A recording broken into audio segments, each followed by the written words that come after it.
I'm Tish, and today is March 3rd, 2023. Today I'm going to be sharing with you my interpersonal communication plan and my goal, which is to strengthen families through communication. A little bit of an introduction. So, as human beings, God created us to be in relationships, and God also created families, which is so cool and so beautiful. Interpersonal communication is the way that we exchange information, thoughts, and feelings within our family. It is the catalyst that builds strong, thriving relationships within our families. Communication is a gift from God. And as a parent educator and coach, I will be giving families the tools and skills to grow together and to love each other better.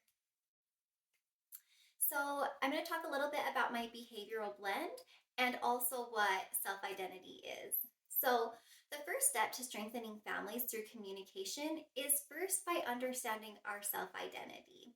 Schultz and Budzinski said our self identity is how we view ourselves and what we think we are like as a person. So, our self identity deeply impacts the way that we communicate with those around us and our relationships.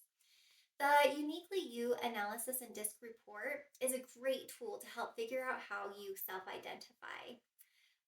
Carbonell explained my results as that I am a high ISC, and some of the results that I resonated with were that my personality type has strong people skills. My type also tends to be more passive than active, and at times can be too indecisive. Um, you can ask my husband about my indecisiveness when it comes to Friday night and picking somewhere to eat and a movie to go to. My type thrives in organized, peaceful, harmonious spaces. Though my type can be reserved, people tend to enjoy my friendliness and my enthusiasm. So, a little bit of background regarding my behavioral blend. Our environments and backgrounds have a large influence on our self identity and the way that we communicate with those um, that we love around us. For me, I know that my traumatic childhood has impacted the way that I communicate on many levels, both positive and negative. I am a people person and I have a heart for serving people and helping them heal because I know what it feels like to be broken. I tend to be more passive than active because being passive was a survival skill for most of my childhood. Um, it's how I stayed afloat. It was my coping mechanism. I thrive in organized, peaceful, harmonious spaces because my childhood was filled with chaos and contention. As a child, I didn't know if I was coming or going. I didn't know who was taking me to school, who was picking me up from school, if I was even going to school. I didn't know where I was sleeping that night, and I didn't know where my next meal was coming from. So now I've created a life that is incredibly organized, and it is something that brings me peace and comfort and calms my nervous system. And I know that that's because of my childhood. Most of my childhood was spent being incredibly lonely. My parents divorced when I was 5, and I went to live with my mom. My brothers went to live with my dad, and it was just me and my mom. And my mom was gone a lot, so that meant I spent a lot of time alone. So because of that, I love making connections with people and being friendly and sharing my enthusiasm for life. With that being said, I do have some communication barriers, which are defensiveness, ownership problem, and advice giving, and also empathy. As far as defensiveness goes, defensiveness is when one individual, and this is according to Peterson, it's when one individual is triggered and feels threatened by something another person says or does. It happens when there's a lack of curiosity and is the product of judgment. Defensiveness creates contention and a loss of relationship connection. Defensiveness has been a continuous problem in my own marriage. Um, and it's something that we are continuously working on. For example, driving my kids to school the other morning, my husband lightly joked that the car was messy. And I've been incredibly emotionally overloaded with, kids and school and household duties. So I defensively snapped back at him and I said, well, look, like I can't clean, do laundry, be an attentive mom and wife, do well in school, and keep a perfectly clean car. Like you're just going to have to lower your standards, bud. And uh, I felt threatened. And so I got defensive. which would put a damper on the whole rest of our morning. Um, Ownership problem and advice giving. So, ownership problems are when one person takes ownership of the other person's problem, or when one person expects others to take ownership of their problem. Peterson explains that this creates an unhealthy relationship dynamic and erodes self esteem and problem solving skills.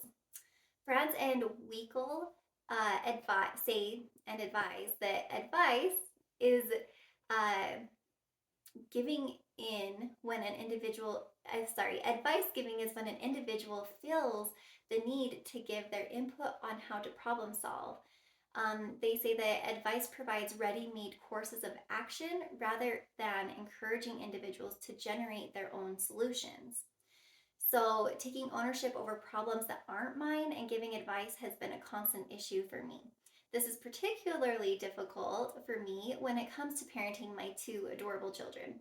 I often feel the need to fix all of their problems for them. It is very difficult for me to step back and allow them to own their problem and find their own solution. I recognize that by doing this, I am taking away growth opportunities for them to become resourceful problem solvers on their own and to become their best selves, especially for when they go out into the world all on their own. They need to be able to have these skills to thrive. Empathy and forgiveness. Franz and Winkle describe empathy as understanding another person and communicating your understanding to the individual. So it is more than understanding, it is also effectively communicating with that person that you do understand. A lack of empathy happens when individuals are not sincere in their communication, which drives disconnect in relationships and it can deeply affect families. Schultz and Budzinski describe forgiveness as not simply about just forgiving and forgetting, but the real test comes from treating the offender as if they had never hurt you. When we genuinely forgive those who have hurt us, we are imitating Jesus in the model that he gave us on how we should treat those who hurt us, which I just think is so beautiful. Something that I have struggled with over the years is having sincere empathy for my mom. When we talk on the phone in person, it is difficult for me to connect with her. She talks about the things that she is going through, and I definitely lack empathy towards her. I have also had a difficult time forgiving her for a lot of things that she has put me through as a child and as an adult as well. It is difficult to have empathy for a person if you're harnessing hard feelings toward them. I recognize that forgiveness is necessary and removes that barrier and opens your heart back open to empathy. So, what my goal here is to strengthen families through communication. And this goal is important to me personally and professionally because I understand the power that positive interpersonal communication can have on a family. I grew up in a very broken home where the majority of communication was very negative. This negative communication deeply impacted my self identity. It took years of therapy and self work to heal from the damage in negative communication. Because of all my hard work and learning how to communicate positively, I have the peaceful, harmonious home that I always desired as a child, and I want other families to have that too. So, my passion is to teach other parents how to break negative generational communication patterns and to create a happy home where relationships can thrive.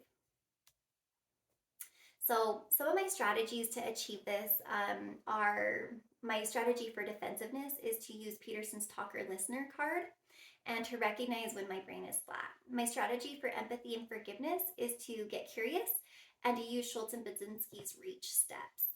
My strategy for ownership problem and advice giving is to remember who owns the problem and recognize the risk of giving advice. So, some of the principles to overcome defensive barriers are Peterson's talker listener card, which reminds us that the thud feeling we get when someone is talking to us um, and makes us feel like we need to defend ourselves is actually a cue to listen instead of respond. Peterson says that we often feel the urge to set the other person straight, defend ourselves, or talk instead of listen. The thud is a cue to get curious and to recognize that the other person is hurting, and that's the reason why they're behaving the way that they are. Another principle is Peterson's flat brain theory. This is a condition where our brains are overloaded with emotions and are theoretically flattened, so we are unable to think and communicate clearly. Peterson says that recognizing when our brain is flat helps us listen so that others can calm down, think, and act more clearly. To put this into action, I will be more mindful when I feel the thud and recognize that this is a cue to get curious and listen to the other person. I will reframe my feelings, and instead of going into auto defense mode, I'll see it as an opportunity to help somebody who's hurting. I will pause and recognize my brain is overloaded with emotions and that I am in a state of flat brain syndrome. If my emotions are too much or the topic is too difficult to handle at the moment, I will respectfully step away until I'm ready so that I can avoid defensiveness. I will use these skills to eliminate defensiveness from my own home and give my children a healthy model on how to handle our big emotions. Implementing these skills myself will help me teach other parents how to overcome those barriers and create a less defensive relationship with the people in their family within their own home. um, some of the principles to overcome my ownership and advice giving barriers. So, Peterson reminds us that silence can be a useful tool when it comes to not taking ownership of other people's problems. We can lean back, keep our mouths shut, and stop ourselves from coming up with our own solutions. And this is actually where the magic happens, right?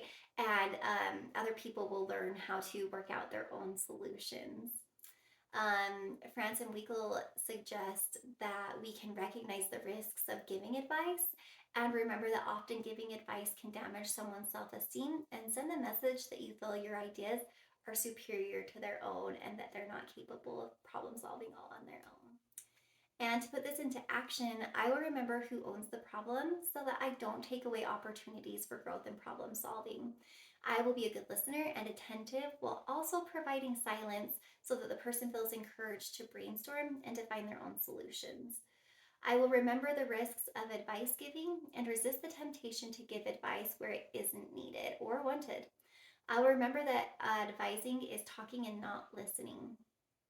I will also remember that the timing of giving advice is critical to the conversation. If I give advice while the other person is in Peterson's flat brain syndrome, it will be ineffective. I will use these skills in my own home, particularly with my children, so that I don't hinder any growth opportunities for them. I will teach parents to do the same within their marriage and with their children, which will enable them to build strong problem solving skills and to enhance their self esteem. Some of the principles to overcome empathy and forgiveness barriers. Franz and Weigel share that one of the best ways to have empathy is to show that you understand by reflecting what the other person has communicated. You can summarize the essential thoughts and feelings that were expressed by the other person. When you accurately reflect what they are feeling, this will be understood as genuine empathy. You should also be humble and prepared to be corrected if your reflection is inaccurate, which can happen. Schultz and Budzinski share the reach steps to forgiveness, which are recalling the hurt, empathizing with the wrongdoer, altruistically offering forgiveness, committing publicly to forgive, and to hold on to forgiveness. And I think that's so important to hold on to forgiveness instead of the hurt and pain that they caused you. And that can really create a lot of peace. And so, to put this into action, I will show empathy by humbling myself and taking time to carefully listen to the speaker so that I can accurately reflect back on what they're communicating to me. I will be a safe place as a listener and provide an environment where the speaker doesn't feel judged or feel the need to defend themselves. I will be curious instead of judgmental and ask clarifying questions so that I can fully understand their experience. I will remember and utilize Schultz and Budzinski's reach steps to forgiveness. I will remember the grace that God has given me and his example to forgive others as he has also forgiven me. I will first use these skills in my own home to create a safe and happy space for my family to share their experiences and feel heard and understood. And I'll teach other parents the same skills so that they can create the harmonious home that they also desire. So, for my plan implementation, I firmly believe that if I want to make a difference in the world, I have to first start in my home. By taking action and using the tools and skills I have learned with my own family, I will be able to achieve my goal and help my achieve my goal by helping others strengthen. their own families through communication. I will monitor my progress in my home by checking in with my family quarterly to see if there are areas for improvement, and I will informally be aware daily of the areas that need improvement. As I enter the field of coaching and educating other parents, I will rely on their feedback through surveys and reviews to know if I have achieved that goal. In conclusion, using the tools and skills I have learned to overcome my personal barriers to communication within my own family will help me empower other families to do the same. The way that we communicate with our family impacts the way that we love our family. Positive intercommunication is the key to creating happy homes and healthy relationships, exactly the way that God intended for them to be. That's it. Thank you so much.